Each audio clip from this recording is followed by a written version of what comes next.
Hi, welcome back. My name is Alma from twinsmommy.com, and I thought for today I'm going to share with you a recent blog post that I wrote about how I built a six-figure course.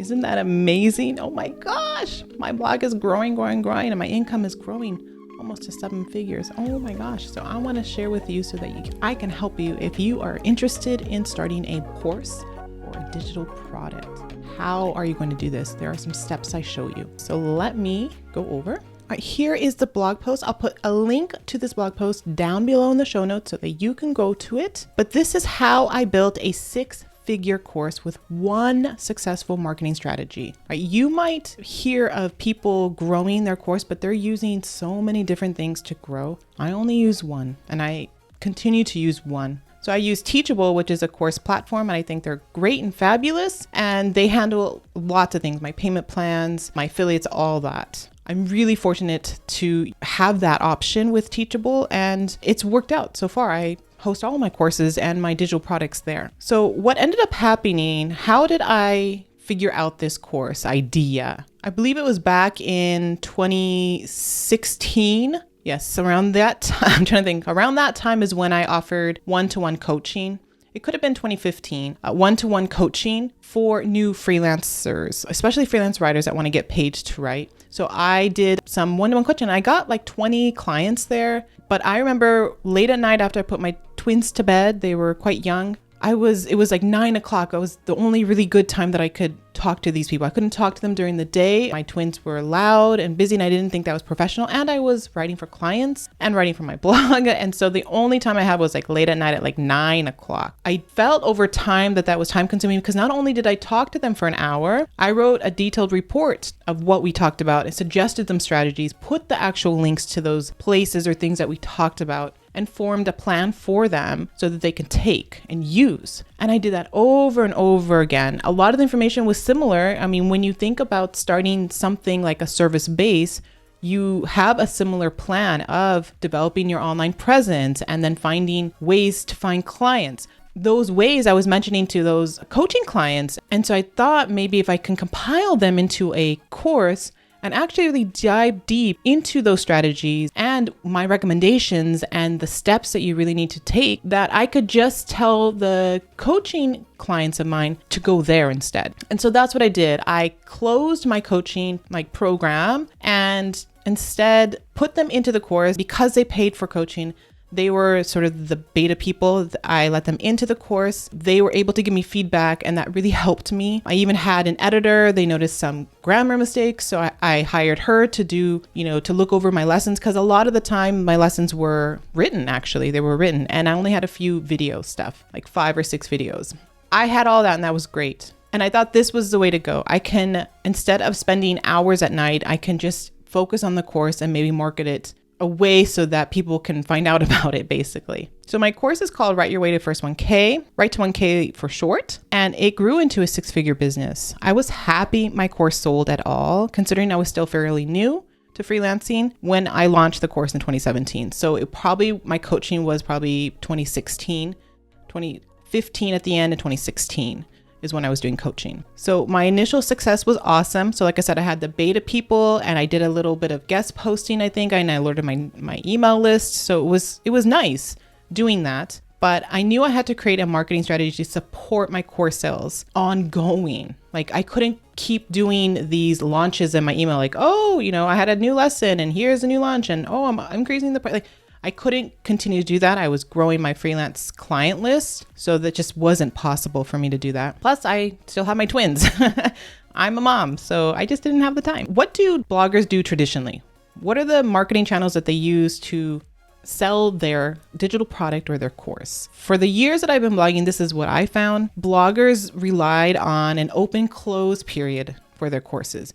And so that's their strategy. They market heavily their new product to their list. They have YouTube videos, Facebook Lives. They may run even Facebook ads to this, and then they use the scarcity strategy of there's only 10 spots left, there's only 5 spots left, things like that to drive sales. But, to support all of that is a lot of content and a lot of time taken away. I remember one solopreneur who shared that after her launch, she had to go to the emergency because she fell from exhaustion.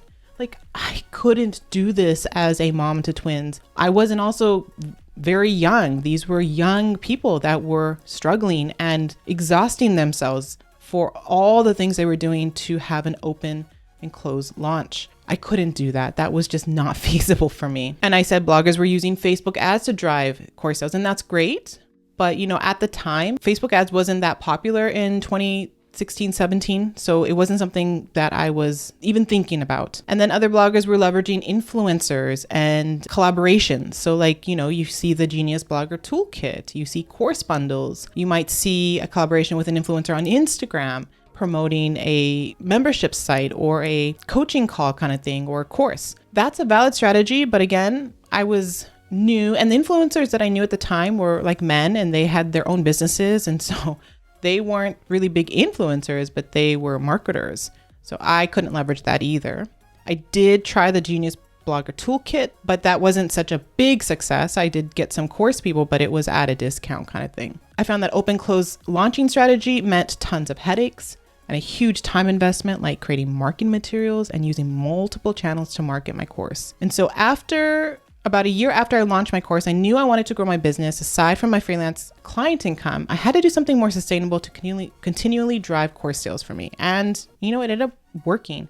Here's just a snapshot of some of the course sales it's going up here and it's continuing to grow. How did I do that? What's the one marketing strategy that worked for me? Well, it was writing. It's content writing. My writing provided the platform to form my marketing strategy, and it helped me build that 6-figure course. So the writing I was doing on my blog helped me with my differentiation factor, and it grew my traffic with cold leads. These are people that found me on Google, went to my page, and enrolled in my course. But then I also created a graphic that sold my course for me, and that really changed everything I found. So the first step with my writing is to develop my differentiation factor. If you don't know what that is, it's how you stand out in your niche. What makes you and your blog the go-to in your niche? How do you stand out? What's your writing voice? Are you friendly with commenting and replying to your comments? When you send out emails, do you reply to the people that ask a question? These things develop your differentiation factor. You might hear of some bloggers, they're so helpful. They provide all this free material and they're so helpful and they take the time to answer your stuff. Are you like that? Or, are you developing your differentiation factor as the person that is heavily on YouTube, sharing your personal life, your personal struggles? There's different ways to form your sort of it factor, your ultimate brand, and your voice of how you're going to connect with your audience. But the important thing to remember is that you are connecting with an audience. People will not buy from you if they don't know you. I always say that people who come and visit your blog, they ultimately want to know the blogger. I have a hard time going on Pinterest and then going to a blog post. I don't know who wrote it. There's no one on the sidebar that tells me who it is, but there might be a picture that says, "Hi, I'm a mom with 5 kids. I'd love to do cleaning tips." I don't know her name. She didn't tell me her name. She didn't introduce herself to me. So things like that do bug me. I do realize on my niche site that I'm not sharing my name. I don't know if I share my name as the author of the blog content. I'm not quite sure, but I understand that that's a strategy. But I really do, when I am following people on Pinterest, I do go to their site. I want to get to know the blogger. And I believe people who come to Twins Mommy, they read my content and they're like, wow, who is this person? And I make sure to tell them, this is who I am. I have an author bio to tell them who I am. And that could be my way of standing out, to have an author bio at the end of my blog post. Not many people have that. That's one differentiation factor. I know being a mom to twins and a freelancer, that's pretty unique for me. What you see online, most freelancers are young women that haven't got any kids. That's great for them. I have kids. I started this when my toddlers were young, 15 months old or so. So my story's different. I didn't quit my corporate job. I didn't get fired from a job. I was a stay-at-home mom. So there's a lot of things that I found that I tapped into. I looked at my story and I used that to develop my differentiation factor. So if you are planning to build a course to help your audience, they have to know you first. Take a few months, 6 months, to really provide that content and share your story within your content. I can bet you that the older content that I had shared some personal aspect of being a mom to twins. My time management post, I'm sure I talked about how I struggle with time management. So I do share my story here and there. I pepper it in, but I don't make it like the theme, the central of my blog content, except if you go to my twin content. That's very personal. And so I do share my twin story, being a mom to twins there. But it's not a big part. I don't write very often on that subject. Sorry if I'm harping on that. I'm very passionate about finding your it factor, your differentiation factor. It could also be called your unique selling proposition. So I have my work from home story that I shared, as well as my freelance business. And then the fact that I was able to make my first 1K from freelancing. I mean, that built my entire course. Write your way to your first 1K. I'm not teaching people, write your way to your 6-figure freelance income, or write your way to, your first $10,000. No, it's your first 1K. The second aspect is creating a unicorn blog post. And so what that means is that one blog post that really took off. And I remember that blog post that took off. I was excited. When I wrote that post, I had a plan in my head. So this is something that you want to think about down the road is, writing. It doesn't have to be an ultimate guide. It doesn't have to be a pillar post. It doesn't have to be like that. It can just be a very helpful resource guide, basically. And so I wrote this sort of resource post that was personal, that these are legit strategies that I use. I showed screenshots of, this is what I did on Twitter to get a job. This is what I did on LinkedIn to get a job. This is what I did here to. So it was proven. So that was helpful in creating this like unicorn post. And so the unicorn post is the one that brings the ultimate blog post that brings the traffic. It's pretty much like the only thing that drives sales, that drives traffic, that drives email subscribers. What is that one post that gets shared a lot on Pinterest? What is that one post? And so in the beginning, you're going to have that one unicorn post, and that's what that post was. I created it. I knew it was valuable. I even created graphics for each subtopic. I made my own graphics. I didn't just get a free stock photo or a paid one. I didn't do paid stock photos at that time, but I didn't even do that. I made my own little graphics. I think that was even before Canva was even popular or even around at that time. So I put thought into that unicorn post. So one thing that you might realize when you learn about blogging and like a blogging strategy is that bloggers will tell you need to have a purpose for your blog post. Is it going to drive email subscribers, traffic, or income? My post that I published was driving traffic, but I wanted to drive income. So in the beginning, what I found was a blogging community that would come to my blog to support me and to share my content and comment on my blog. I was sharing my personal wins and losses, and this generated a hardcore audience. Like I said, bloggers were doing, what's your focus? Is it gonna drive email? Is it gonna drive income? I didn't do that. Here's a big mistake. I was doing personal generated content, but I was developing a hardcore audience. This blogging community that would come to my site. And I even did this on Twins Mommy in the beginning. This how I grew my blog update, 135 comments. Affiliate earnings, 79 comments. And then I even have a twins one here. It's not a lot, but I'm just showing you that I'm sharing personal content. This didn't rank at all on Google, but I had a blogging community behind me to share my content. So then I tried this unicorn post idea. I didn't know that's what it was called, but I wanted to try this SEO. I was learning it from my clients. I was writing about it for them and learning about it when they would give me a keyword and researching about it. So I thought I can try this on my blog. I created a post. This was my light bulb moment that I could apply my skills of keyword analysis, user intent, and long form writing into my blog content strategy. And that's what I did. So instead of writing these personal posts of, 2 kids under 2, a day in the life, I started to write about 6 rules for guest posting, plus opportunities to guest post. Highly optimized, highly SEO'd. So I switched about talking about my life and helping other people's lives. Once I made that switch, everything took off. I didn't realize that I was so internal with my content, and it was nice. I developed a nice audience, but I needed people, a new audience if I was going to sell this course consistently and sell more than what I was selling on a per day basis, basically. And so that unicorn post really helped me.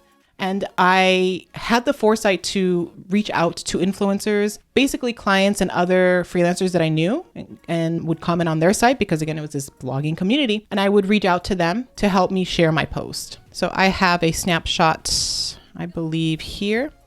I wrote a massive post and would like your help. And so I share the post. Do you mind pinning it and sharing it on Facebook or anywhere else? And then the person said, wow, what a post, bravo. I just shared it on Twitter. This person had 14,000 followers at the time, like a huge. I only had like less than 1,000 because it was, I was new to Twitter. That was a big help. That one influencer drove a lot of people to my blog post, shared my blog content, commented on my blog post, and ultimately bought from me. But what was it? In the beginning, I just had a link to my course and that was it. But then I leveled it up. I'm like, you know what? I want people to really see my post. My content is long. It's like 2,000 words. Maybe they're just sort of skim. Okay, then let me comment. I want them to stop on my course. How am I going to do that? The link wasn't helping. So I decided to create an image of it. This is what it looks like at the bottom. You might notice on Twins Mommy, this is what I'm doing too. At the bottom of my blog post, I'll put a sort of this banner here. With the WordPress editor, I think you can create a colored block and do something similar like this. This has already been done. So when I did this back in the day, it was brand new. Like no one was doing it. Maybe I think I saw another blogger that had like a small little like box with a book.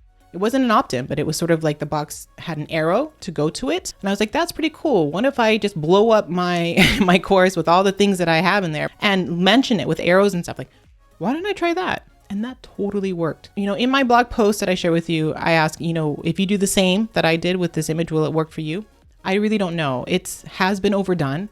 My site gets 100,000 page views. Twins Mommy gets a good amount, close to 100,000 page views. So people have seen it already. People have already done it.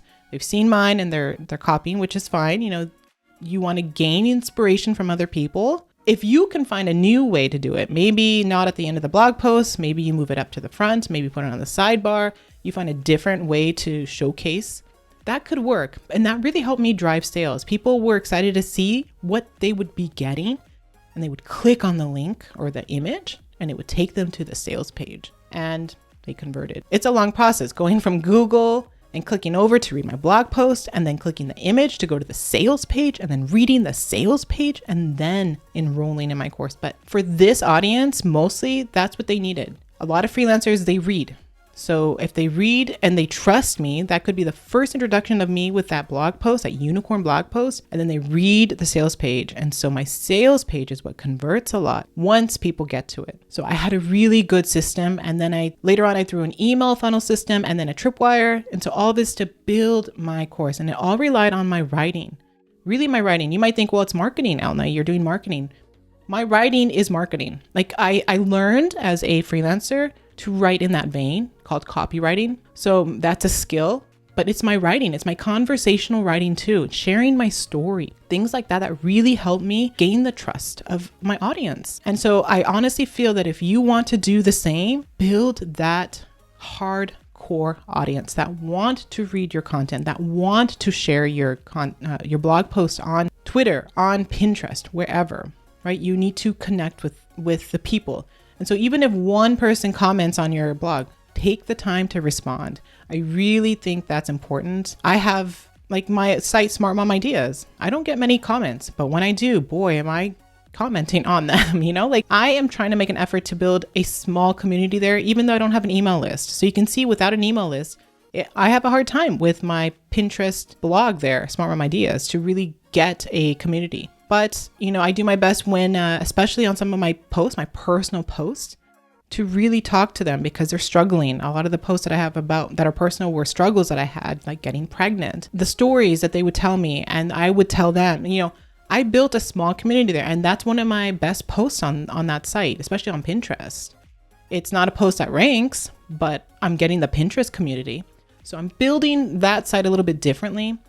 I'm not having any products on that site. So I feel like if you clicked on this video, you want to build that community because you want to build a digital product for your audience. And you can only do that if you know your audience, but your audience needs to know you. All right, so hopefully that helped you. Make sure to click the link below to read this post. I didn't share everything that I shared in that post. So I hope you like this video. Give it a thumbs up and subscribe to my channel for more videos like this, and I'll see you in the next video.